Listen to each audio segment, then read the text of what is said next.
샬롬. 오늘 2022년 6월 28일 일상 속의 하루 묵상 시간에 오신 사랑하는 서울사랑 공동체의 가족 여러분 환영하고 축복합니다. 수련회 이후 우리가 살아가는 이 한 주도 주님의 은혜 가운데 걸어가시는 하루가 되기를 원하고요. 그리고 우리가 그때 받았던 그 은혜들이 오늘 우리의 삶 가운데 우리를 견인해 가며 우리가 더욱 주님의 얼굴을 구하며 주님을 사랑하고 그 사랑함으로 우리 삶 가운데 만나는 많은 사람들에게 주님을 증거할 수 있는 복된 하루가 되실 수 있기를 축복합니다. 오늘 함께 나눌 말씀은 시편 24편 1절에서 10절까지의 말씀인데요. 우리가 함께 읽어가도록 하겠습니다. 땅과 그 안에 있는 모든 것이 여호와의 것입니다. 세상과 그 안에 사는 모든 것이 여호와의 것입니다. 왜냐하면 여호와께서 바다 위에 땅을 세우셨고 물들 위에 그 터를 마련하셨기 때문입니다. 누가 여호와의 산에 오를 수 있습니까? 누가 그 거룩한 곳에 설 수 있습니까? 깨끗한 손과 때묻지 않은 마음을 가진 사람들, 헛된 것에 마음을 쏟지 않는 사람들, 거짓으로 맹세하지 않는 사람들입니다. 그들은 여호와께 복을 받게 될 사람들이며 그들의 구원이신 하나님께 옳다고 인정을 받은 사람들입니다. 오 야곱의 하나님이시여, 그들은 하나님을 따르고 하나님의 얼굴을 찾는 사람들입니다. 오 너희 문들아 머리를 들어라. 오 너희 영원한 문들아 활짝 열려라. 영광의 왕께서 들어가시려 한다. 누가 영광의 왕이신가? 힘세고 용맹스러운 여호와시다. 전쟁에 능한 여호와시다. 오 너희 문들아 머리를 들어라. 오 너희 영원한 문들아 활짝 열려라. 영광의 왕께서 들어가시려 한다. 누가 영광의 왕이신가? 하늘 군대를 다스리시는 여호와, 그분이 영광의 왕이시다. 아멘. 시편의 찬양은 우리의 삶 모든 순간에 의미가 있습니다. 그 찬양에 담긴 진리의 내용이 우리 삶에 필요한 하나님에 대한 진리를 새롭게 적용하도록 해주기 때문입니다. 오늘 시편 24편 1절에서 2절은 창조주 하나님의 모습을 노래하면서 세상에 존재하는 하나님께서 지으신 모든 것들이 창조주 하나님의 것이라고 고백합니다. 그래서 우리가 하나님께서 창조주이십니다 라고 고백할 때는 하나님께서 그 모든 것, 존재하는 그 모든 것의 소유권이 하나님께 있음을 고백하는 것입니다. 2절에 나오는 바다와 물, 또 강은 무질서와 혼돈을 상징하는 것입니다. 그 위에 땅을 세우시고 터를 마련하셨다는 것은 혼돈과 무질서인 곳에 질서를 부여하신 것을 말씀하십니다. 그것이 바다와 강 위에 터를 마련하셨다는 의미입니다. 세상이 무질서하고 혼돈하여서 우리를 덮칠 수 있는 위험한 곳 같지만 하나님께서는 그 위에 터를 세우시고 질서를 부여하셔서 단지 우리를 물리적으로 안전함을 주셨을 뿐만 아니라 영적이고 윤리적인 혼돈과 무질서 위에도 질서를 세우셨다는, 그래서 안전하게 하셨다는 의미가 포함되어 있는 말입니다. 다른 어떤 존재도 아닌 하나님께서 그 터를 세우셨기 때문에 우리에게는 안전하게 살아갈 수 있는 것입니다. 그래서 우리는 세상에 존재하는 모든 것이 하나님 것이라는 것은 또한 다른 어떤 것도 세상의 주인이 아니라는 것을 또한 고백할 수 있어야 합니다. 세상의 어떤 힘도 사람도 사상도 하나님을 대신할 수 없는 것임을 고백하며 혹시 우리 삶이 그 고백에 합당한지를 되돌아볼 수 있기를 원합니다.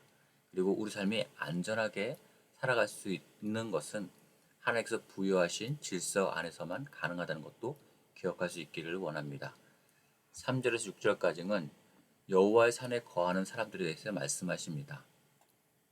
하나님께서는 온 세상에 계시지 않는 곳이 없지만 또한 하나님께서는 특별하게 어떤 한 장소를 구별하셔서, 특별히 여기는 시온산이라고 얘기할 수 있을 것 같습니다만 그 시온산에 하나님의 거룩한 처소를 마련하셨습니다. 그리고 그곳을 향해 하나님의 얼굴을 구하며 나아가는 사람들, 하나님의 백성들이 바로 야곱이라고 6절에 설명하고 있습니다.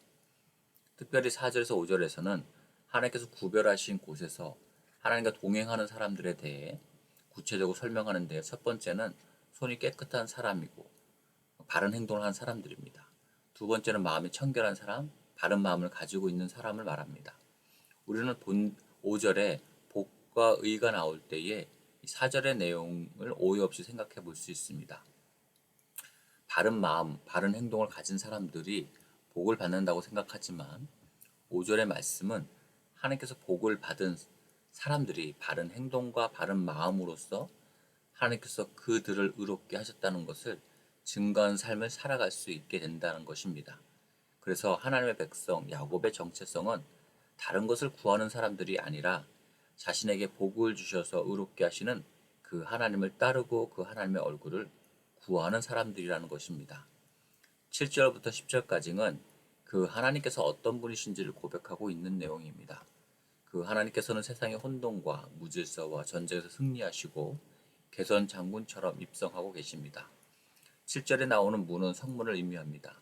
적으로부터 자신을 수호하기 위해 닫혔던 그 문이 이제는 전쟁에 승리하신 주님을 향해서 주님께서 들어가실 수 있도록 활짝 열라는 것입니다. 8절에 입성하고 계신 영광의 왕이신 하나님께서 어떤 분이신지를 찬양하고 있습니다. 그분은 힘세고 용맹하며 전쟁에 능하신 여호와이십니다. 여호와 하나님께서 이기지 못할 적은 없습니다. 그분은 영광의 왕이십니다. 그분은 1절과 2절에서 말씀하셨던 창조주 하나님이십니다. 10절에서 결론을 내리고 있습니다. 이 영광의 왕이 누구신가? 우리의 대장이시며 또한 다른 바다와 강 위에 터를 세우셨고 무질서와 혼란에 대해서 질서를 부여하시며 우리가 안전하게 살아가도록 하신 전쟁에 승리하셔서 문들을 활짝 열도록 하신 바로 영광의 왕이십니다.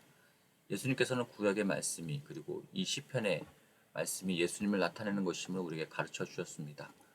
태초에 세상의 혼란과 무질서의 질서를 부여하시고 창조하신 하나님께서 예수님이시며 또 다른 바다와 강인 우리 시대의 무질서와 혼란의 질서를 부여하시고 우리를 안전하게 하시는 분이 누구신가? 바로 예수님이시라고 우리에게 가르쳐 주십니다. 또한 예수님의 복음을 듣고 하나님의 은혜를 입어 의롭게 된 삶을 살아가는데 그 사람들이 바로 하나님을 따르고 하나님의 얼굴을 구하는 하나님의 백성 야곱이라고 소개합니다.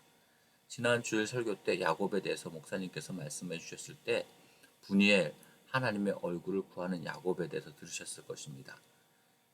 현재의 모습은 비록 야곱 어디로 가야 할지를 몰라 방황하는 것 같고 그 모습이 자신의 비열한 방법을 의지하는 약탈자, 도둑놈, 야곱 같아 보이지만 하나님의 은혜로 인해서 하나님의 얼굴을 바라며 하나님을 따르는 하나님의 백성 이스라엘이 되도록 할 것을 우리는 기대할 수 있게 되는 것입니다. 주님께서는 오늘도 우리의 중심, 우리의 마음의 문 앞에 놓고 하시며 그 문이 열리기를 기다리고 계십니다. 문들아 머리를 들어라 영광의 왕이 들어가신다. 하나님께서는 모든 전쟁에 승리하시고 모든 혼돈과 무질서의 질서를 부여하시고 우리가 안전하게 살아갈 수 있도록 해주십니다. 오늘 우리의 마음이 무엇을 향해 열려 있습니까? 예수님께서는 오늘도 우리의 중심, 우리의 마음에 오셔서 우리가 겪는 혼돈과 무질서한 삶에 대해서 질서를 부여해 주시고 안전함이 되어 주시기에 모든 전쟁에 승리하신 예수님을 향해 우리의 마음의 문이 열려서 그분을 환영해야 하는 것입니다. 그래서 성도의 삶의 비밀은 그런 하나님의 얼굴을 구하는 것입니다. 그것이 복이요. 그 얼굴을 구하며 따르는 삶을 통해 우리가 비록 현재는 야곱과 같은 약탈자의 모습 같지만 우리를 반드시 이스라엘의 모습으로 변화시켜 주실 하나님의 은혜를 바라보게 하는 것입니다. 우리는 날마다 패배할지라도 주님께서는 전쟁에 능하시고 승리하시는 분이십니다. 오늘도 그 하나님의 얼굴을 구하시는 우리 샬롬 가족들 다 되시기를 축복합니다. 함께 기도하겠습니다. 아버지 하나님, 창조를 통해 바다와 강 위에 터를 세우셨듯이 오늘 우리가 겪는 삶의 혼돈과 무질서 위에 질서를 부여하시고 우리가 안전하게 살아갈 수 있도록 우리에게 은혜 베풀어 주옵소서. 우리가 하나님과 이웃에 대해서 바른 관계를 맺어갈 수 있도록 우리의 마음과 손이 청결하고 깨끗해질 수 있도록 해주십시오. 무엇보다도 그 일이 가능할 수 있도록 우리가 날마다 하나님의 얼굴을 구하는 삶이 가장 행복한 삶이라는 것을 깨닫게 해주십시오. 그것을 주님을 향해 우리의 닫혀졌던 우리의 마음의 문이 활짝 열려지게 해주시고 우리가 만나는 사람들을 그런 삶으로 초대할 수 있게 해주십시오. 야곱을 이스라엘로 변화시켜 주신 주님을 의지합니다. 그 주님을 따르는 복된 하루가 되기를 원합니다. 감사드리며 예수님의 이름으로 기도합니다. 아멘. 계속해서 개인 기도 시간으로 기도하시겠습니다.